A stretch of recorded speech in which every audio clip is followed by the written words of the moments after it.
레위기 14장. 주님께서 모세에게 말씀하셨다. 다음은 악성 피부병에 걸린 환자를 정하게 하는 날에 지켜야 할 규례이다. 사람들이 악성 피부병에 걸린 환자를 제사장에게로 데려가면 제사장은 진 바깥으로 나가서 그를 살펴보아야 한다. 그 환자의 악성 피부병이 나았으면 제사장은 사람들을 시켜서 그 환자를 정하게 하는데 쓸 살아있는 정한 새 2마리와 백향목 가지와 홍색 털실 한 뭉치와 우슬조 한 포기를 가져오게 한다. 그리고 제사장은 사람들을 시켜서 그 2마리 새 가운데서 한 마리를 잡아서 생수가 담긴 오직 그릇에 담게 한다. 그렇게 한 다음에 제사장은 백향목 가지와 홍색 털실 한 뭉치와 우슬조 한 포기와 그리고 살아있는 나머지 새를 가져다가 생수가 섞인 죽은 새의 피에 찍어서 악성 피부병에 걸렸다가 정하게 된 그 사람에게 7번 뿌린다. 그런 다음에 제사장은 그에게 정하다고 선언하고 살아있는 새는 들판으로 날려보낸다. 정하다는 선언을 받은 그 사람은 옷을 빨고 털을 모두 밀고 물로 목욕을 하면 정하게 된다. 그리고 진으로 돌아온 뒤에 그는 이래 동안 장막 바깥에서 살아야 한다. 1회째 되는 날에 그는 다시 털을 모두 밀어야 한다. 머리카락과 수염과 눈썹까지 털을 다 밀어야 한다. 그런 다음에 옷을 빨고 물로 목욕을 하면 그는 정하게 된다. 8회째 되는 날에 그는 흠 없는 순양 2마리와 흠 없는 1년 된 어린 암양 1마리와 곡식 제물로 바칠 기름 섞은 고운 밀가루 10분의 3 에바와 기름 1록을 가져와야 한다. 그를 정하게 할 제사장은 정하게 되려는 그 사람을 그 제물들과 함께 회막 어기 주 앞에 세운다. 제사장은 순양 1마리를 끌어다가 그것을 기름 1록과 함께 속건 제물로 바치는데 그것은 주 앞에서 흔들어 바치는 제물이므로 제사장은 그것들을 흔들어야 한다. 제사장이 그렇게 하고 나면 정하게 되려는 그 사람이 속죄 제물과 번제물을 잡는 바로 그 장소 곧 거룩한 곳에서 나머지 순양 1마리를 잡는다. 속건 제물은 속죄 제물과 마찬가지로 제사장의 몫이 된다. 그것은 가장 거룩한 것이다. 제사장은 속건 제물의 피를 받아다가 정하게 되려는 사람의 오른쪽 깃볼과 오른손 엄지와 오른발 엄지에 발라야 한다. 그런 다음에 제사장은 기름 1록에서 얼마를 덜어 왼손 바닥에 붓고 오른쪽 손가락으로 왼손 바닥에 부은 기름을 찍어 그 손가락에 묻은 기름을 주 앞에서 7번 뿌린다. 그리고 제사장은 손바닥에 남아있는 기름을 정하게 되려는 그 사람의 오른쪽 깃볼과 오른손 엄지와 오른발 엄지에 이미 발라놓은 속건 제물의 피 위에 덧바른다. 그리고 나머지 기름, 곧 제사장의 손바닥에 남아있는 기름은 정하게 되려는 사람의 머리에 바른다. 그리고 나서 제사장은 주 앞에서 그 사람의 죄를 속하여 주어야 한다. 부정한 상태에서 이제 정하게 되려는 그 사람의 죄를 속하여 주려고 제사장은 속죄 제물을 바친다. 그렇게 한 다음에 정하게 되려는 그 사람이 번제물을 잡으면 제사장은 번제물과 곡식제물을 제단에 바친다. 이렇게 하여 제사장이 그의 죄를 속하여 주면 그는 정하게 된다. 그러나 가난해서 그렇게 많은 것을 바칠 수 없는 사람이 자기의 죄를 속하려 할 때에는 그는 제사장이 흔들어 바칠 속건 제물로는 순양 1마리를 가져오고 곡식제물로 바칠 기름으로 반죽한 고운 밀가루는 10분의 1 에바만 가져오면 된다. 기름은 마찬가지로 1록이다. 힘이 닿는 대로 산비둘기 2마리나 집비둘기 새끼 2마리를 가져다가 1마리는 속죄 제물로 다른 1마리는 번제물로 바치면 된다.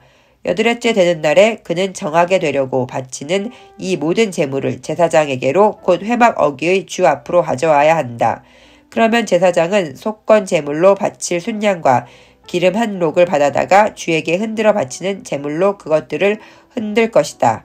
그런 다음에 제물을 바치는 사람이 속건 제물인 양을 잡으면 제사장은 속건 제물의 피를 받았다가 정하게 되려는 사람의 오른쪽 깃볼과 오른손 엄지와 오른발 엄지에 바른다.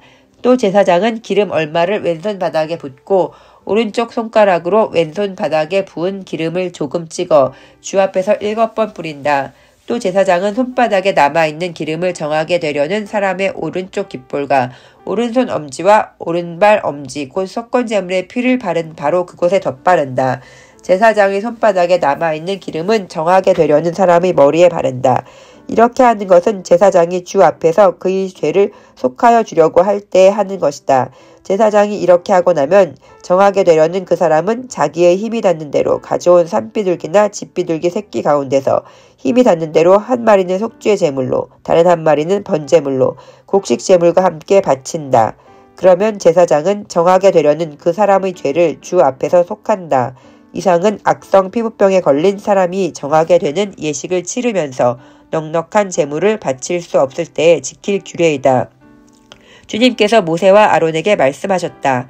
나 주가 너희에게 유산으로 준 가나안 땅으로 너희가 들어가서 그 땅을 차지하였을 때에 나 주가 내린 악성 곰팡이가 너희가 유산으로 받은 땅에 있는 어떤 집에 생기거든. 그 집 임자는 제사장에게로 가서 집에 곰팡이가 보인다고 알려야 한다. 그러면 제사장은 그 곰팡이를 살피러 가기에 앞서 그 집안 사람들에게 지시하여 그 집을 비우게 하여야 한다. 그래야만 그 집 안에 있는 모든 물건이 부정하다는 선언을 받지 않을 것이다. 제사장은 집을 비운 다음에 집 안으로 들어가서 살펴보아야 한다. 제사장은 곰팡이가 퍼진 곳을 살펴보아서 그 집 벽에 곰팡이가 퍼져 있고 그 자리에 푸르스름하거나 붉으스름한 점이 생겼고 그 퍼진 자리가 벽면보다 우묵하게 들어갔으면 제사장은 그 집 문 바깥으로 나가고 그 집을 이레 동안 잠가두게 하여야 한다. 이레째 되는 날에 제사장이 다시 가서 보고 그 곰팡이가 그 집 벽에 퍼졌으면 제사장은 사람들에게 지시하여 곰팡이가 묻은 돌을 빼내서 마을 바깥의 부정한 곳에 버리도록 하여야 한다. 제사장은 또 사람을 시켜서 그 집 벽을 돌아가며 긁어내게 하고 그 긁어낸 흙도 다 마을 바깥의 부정한 곳에 버리도록 하여야 한다. 그러고 나면 사람들은 다른 돌을 가져다가 그 빼내버린 돌이 있던 자리에 채워 넣고 다른 흙을 가져다가 그 집 벽에 발라야 한다. 돌들을 바꾸고 벽을 긁어내어 다시 바른 다음에도 곰팡이가 집안에 다시 퍼졌으면 제사장이 가서 보아야 한다. 곰팡이가 정말 집안에 퍼졌으면 그것은 건물에 생긴 곰팡이이다. 그 집은 이미 부정하게 되었다. 집 임자는 그 집을 헐고 돌과 제목과 집 건물의 흙을 모두 다 마을 바깥의 부정한 곳에 내다 버려야 한다. 특히 그 집을 잠가둔 동안 그 집에 들어간 사람은 그날 저녁 때까지 부정하다. 그 집에서 누웠던 사람은 옷을 빨아서 입어야 하고 그 집에서 음식을 먹었어도 옷을 빨아서 입어야 한다. 그러나 제사장이 가서 살펴보고 벽을 다시 바른 다음에 그 집에 곰팡이가 다시 퍼지지 않았으면 이미 곰팡이가 없어진 것이므로 제사장은 그 집을 정하다고 선언하여야 한다. 이제 그 집을 정하게 하여야 하므로 제사장은 새 2마리와 함께 백향목 가지와 홍색 털실 한 뭉치와 우슬초 한 포기를 가져오게 한다. 그 집 임자가 그 2마리 새 가운데서 한 마리를 잡아서 생수가 담긴 오지 그릇에 담으면 제사장은 백향목 가지와 우슬초 한 포기와 홍색 털실 뭉치를 살아있는 새와 함께 그 죽은 새의 피와 생수에 담갔다가 그것으로 그 집에 7번 뿌려야 한다. 이렇게 제사장은 새의 피와 생수와 살아있는 새와 백향목 가지와 우슬초와 홍색 털실로 그 집을 정하게 하여야 한다. 그런 다음에 제사장은 살아있는 새를 그 마을 바깥의 들판으로 날려보낸다. 그렇게 하여 제사장이 그 집의 죄를 속하면 그 집은 정하게 될 것이다. 위에서 말한 것은 모두 악성 피부병과 백선, 옷이나 건물에 생기는 곰팡이 또는 부스럼이나 뾰루지나 어루러기에 관한 규례로서 사람이나 물건이 언제 부정하게 되고 또 언제 정하게 되는지를 밝히는 것이다. 이상은 악성 피부병에 관한 규례이다.